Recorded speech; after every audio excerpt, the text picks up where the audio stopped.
दोस्तों, सीरियल तुमसे तुम तक में इस वक्त जो ट्विस्ट आया है उसने पूरे शो की कहानी को ही पलट कर रख दिया है। जी हाँ दोस्तों, फाइनली मीरा का सच सबके सामने आने वाला है और इस बार उसे कोई भी नहीं बचा पाएगा। जिस मीरा को अब तक हर बार माफी मिल जाती थी, जिस मीरा को आर्या आंख बंद करके भरोसा करता था, अब उसी मीरा का असली चेहरा सबके सामने बेनकाब होने वाला है। और इस पूरे खेल की सबसे बड़ी खिलाड़ी है अनु। कैसे अनु तक पहुंचा सच? असल में दोस्तों, अब तक अनु के मन में सिर्फ एक ही सवाल घूम रहा था। आखिर उसके पापा और मम्मी को इस केस में क्यों फंसाया जा रहा है? क्या सच में उसके पापा गाड़ी चला सकते हैं? क्या ये सब एक साजिश है? इन्हीं सवालों के जवाब ढूंढते ढूंढते अनु मोहल्ले के सीसीटीवी कैमरे तक पहुंच जाती है।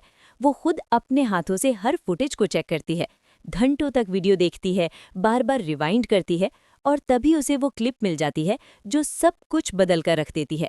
उस फुटेज में साफ साफ दिख रहा होता है कि एक शख्स गाड़ी लेकर आता है, गाड़ी ले जाता है और फिर वापस लाकर खड़ी कर देता है। और वो शख्स कोई और नहीं बल्कि रघुपति होता है। यहीं से अनु को पूरा यकीन हो जाता है कि ये कोई हादसा नहीं, ये एक प्लान किया हुआ एक्सीडेंट है। अनु का बड़ा कदम। अनु बिना एक पल गवाए सबसे पहले अपने मम्मी पापा को वो सीसीटीवी फुटेज दिखाती है। वो कहती है, देखो मैं सच तक पहुंच गई हूँ। ये सब ना पापा ने किया है ना मम्मी ने, ये किसी और की साजिश है। इसके बाद अनु वही वीडियो सीधे आर्या को फॉरवर्ड कर देती है। आर्या का सामना मीरा से। जैसे ही आर्या वीडियो देखता है, उसके चेहरे के रंग उड़ जाते हैं। वो सीधा मीरा के पास जाकर पूछता है, मीरा, ये सब क्या है? क्या तुम इस आदमी को जानती हो? क्या तुम इस एक्सीडेंट के बारे में कुछ जानती हो? ये सवाल सुनते ही मीरा पूरी तरह घबरा जाती है। उसके पैरों तले जमीन खिसक जाती है। वो कहती है, सर, आप मुझसे ऐसे सवाल क्यों पूछ रहे हैं? मेरा इससे कोई लेना देना नहीं है।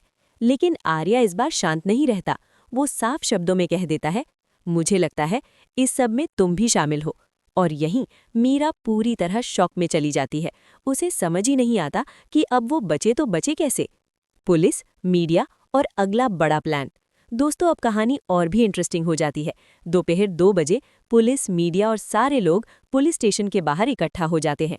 आर्या यहाँ एक बहुत बड़ा दिमागी खेल खेलता है। वो अनु को अपनी ब्लूटूथ डिवाइस देता है और कहता है, इसे पहनो और जैसा मैं कहूँ वैसा ही करना। पहले अनु को समझ नहीं आता, लेकिन फिर वो आर्या की बात मान लेती है। सच का लाइव सबूत। पहला टेस्ट गोपाल जी। अनु सबके सामने अपने पापा से कहती है, पापा, आप गाड़ी चलाकर दिखाइए। गोपाल जी गाड़ी में बैठते हैं, लेकिन गाड़ी स्टार्ट तक नहीं कर पाते। यही साबित हो जाता है कि जिस इंसान को गाड़ी चलानी ही नहीं आती, वो एक्सीडेंट कैसे कर सकता है। अब बारी आती है पुष्पा जी की। वो गाड़ी स्टार्ट तो कर देती हैं, लेकिन आगे बढ़ाते ही गाड़ी बंद हो जाती है। उसी वक्त वहां ड्राइविंग सिखाने वाला आदमी भी आ जाता है और सबके सामने कह देता है, इनको इतनी ड्राइविंग आती ही नहीं कि ये किसी को टक्कर मारे और फरार हो जाए। सीसीटीवी से फूटा पूरा भांडा। अब अनु आखिरी चाल चलती है। वो मोहल्ले की सीसीटीवी फुटेज सबके सामने चला देती है और वहां साफ दिखता है रघुपति गाड़ी ले जाता हुआ, फिर वापस लाकर वहीं खड़ी करता हुआ। अब सब कुछ क्लियर हो जाता है। अब मीरा और रघुपति का बुरा वक्त शुरू। अब ये पूरी तरह साबित हो चुका है कि गोपाल जी निर्दोष है, पुष्पा जी निर्दोष है, साजिश रघुपति ने की और उसके पीछे दिमाग मीरा का है। अब आर्या इस बार मीरा को माफ करने वाला नहीं है।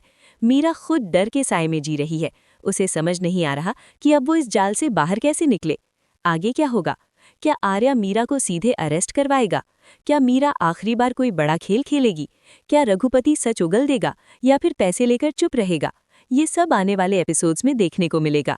कमेंट में जरूर बताइए, आप इस ट्विस्ट को कितने नंबर देंगे और क्या आपको लगता है कि इस बार मीरा बच पाएगी? ऐसी ही धमाकेदार अपडेट्स के लिए हमारे चैनल को सब्सक्राइब जरूर करें। वीडियो को लाइक और शेयर करना ना भूलें।